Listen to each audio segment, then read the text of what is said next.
ወኩሎሙ ይዌድስዋ ኩሎሙ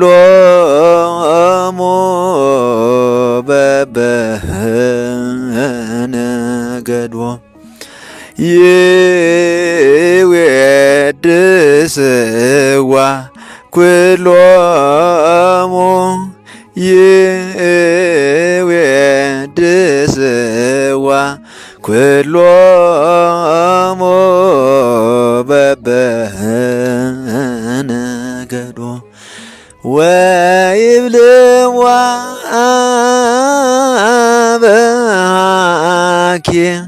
በአኪ ማርያም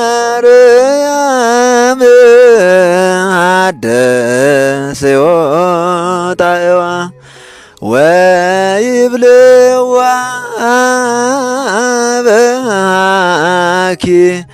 በአኪ ማርያም ሐደስዮ ጣዕዋ ይወድስዋ መላእክት ማርያምን በመንጦላይት ውስጥ ያመሰግኗታል። ሐዳስታዋ ለአንቺ ምስጋና ይገባሻል እያሉ መልአክ ማርያምን ቃልን ተቀበይ አላት። ከአንቺ ዘንድ ይመጣልና በማኅፀንሽ የሚያድራል። እንዴት ከዳቤት አደረ እንደ ምስኪን ከሰማይ ተወርዶ የእርሷን ባህሪ አድርጎ ተወለደ። በስድስተኛ ወር ገብርኤል መልአክ ከእግዚአብሔር አብ ዘንድ ተላከ።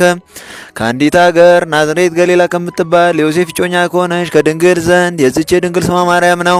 መልአክ ወደ እርሷ ገብቶ እንዲህ አላት፣ ደስታ ይገባሻል፣ እግዚአብሔር ከስጋሽ ስጋ ከነፍስሽ ነፍስ ነስቶ ከአንቺ ሰው ሆኗልና ከሴቶች ይልቅ አንቺ ቡርክት ነሽ። ከቃሉ አነጋገር ተደነገጠች፣ እንዲህም አለች፣ እንዲህ ያለ ምስጋና እጅ መንሻ ይደረግልኛል። መልአክ እንዲህ አላት፣ ማርያም ሆይ አትፍሪ፣ ከእግዚአብሔር ዘንድ ባለሟልነትን አግኝተሻልና እነሆ ትጸንሻለሽ፣ ትወልጃለሽ፣ ስሙንም ኢየሱስ ትዪዋለሽ። እርሱም ታላቅ የእግዚአብሔር ልጅ ይባላል።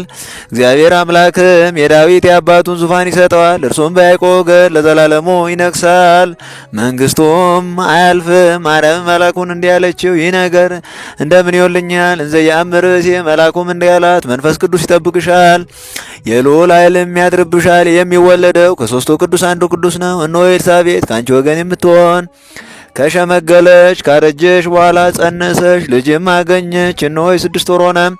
መካን ሲሏት ለእግዚአብሔር የሚሳነው ነገር የለምና።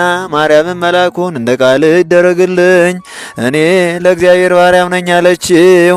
መልአኩ ገብርኤል ማርያም ድንግል ላንቺ ክብር ምስጋና ይገባሻል አላት። ምስጋና ይገባሻል ወላዲተ አምላክ፣ ምስጋና ይገባሻል ቅድስት ነሽና፣ ምስጋና ይገባሻል የመለኮት ማደሪያ ነሽና፣ ምስጋና ይገባሻል የተሸለምሽ ድንኳን ነሽና፣ ምስጋና ይገባሻል የመላእክት እህት የሕዝብ ሁሉ እናት ነሽና፣ ምስጋና ይገባሻል የሁሉ እመቤት ማርያም፣ ምስጋና ይገባሻል የሁሉ የሚወድሽ ማርያም፣ ምስጋና ይገባሻል ልዑል ማደሪያው ትሆኚ ዘንድ መርጦሻልና፣ ምስጋና ይገባሻል በወርቅ የተሸለምሽ የርግብ ክንፍ በብር ያጌጥሽ፣ ምስጋና ይገባሻል ጎኖችሽ በወርቅ አመልማል የተሸለሙ ላንቺ፣ ምስጋና ይገባሻል የምስራቅ ደጃፍ የብርሃን እናቱ ላንቺ፣ ምስጋና ይገባሻል ከፀሐይ 7 እጅ የምታበሪ ክብርሽ ከአራራት ሁሉ ከፍ ከፍ ያለ ላንቺ፣ ምስጋና ይገባሻል።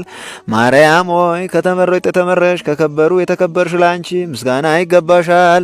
ከጌታችን ከመድኃኒታችን ከኢየሱስ ክርስቶስ ዘንድ ለምኝልን ያድነን ዘንድ። በአባቱም ምስጋና ከቅዱሳን መላእክቶቹ ጋር በመጣ ጊዜ ጻድቃንን በቀኙ ኃጥአንን በግራ ባቆመ ጊዜ እኛን ከሰማዕቱ እስጢፋኖስ ከመጥምቁ ዮሐንስ ከሁሉም ቅዱሳን ከሰማዕታት ያርቆመን ዘንድ ለምኝልን። አሜን። ለዘላለሙ ይቅር በለን።